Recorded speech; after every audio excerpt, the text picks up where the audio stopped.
बऱ्याच वेळा वांग्यांना भाजण्याचा केला जाता, पण अशी कधीतरी हिरव्या मिरचीची करून बघा, एकदम भारी लागतं. इकडे घेतलं, त्याच्यात घातलं तेल, उभी चिरून मिरची, बारीक चिरून कांदो, साधी आणि सोपी आणि झटपट होणारी. वांगी मात्र ताजी होई, त्याच्यात बारीक चिरून टोमॅटो. तोपर्यंत वांगी चिरून त्याची बारीक फोडी करून पाण्यात टाकून ठेवले, म्हणजे ती राप येणार नाही त्याका.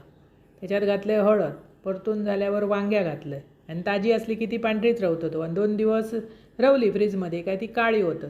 बारीक चिरून बटाटो, चवीपुरता मीठ, किंचितसो गूळ आणि जरा गरम पाणी. धगधगीत पाणी घातलास ना की उकळी पटकन येतं आणि बटाटो मस्त शिजान येतं. व्यवस्थित झाकून शिजवून घ्या. ह्याच्यात भरपूरसा खोबरा घातला की अप्रतिम चव येतं. आणि ही भाकरेबरोबर पण खावची हो.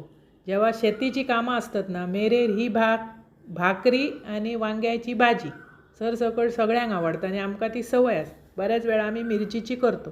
रोज रोज भाजण्याचा पण खावत नाही ना. अशी भाजी करा, खावा, एकदम भारी लागतं. आवडतली तुमका. आणि आवडल्यास पटकन माझा चॅनल सबस्क्राईब करा.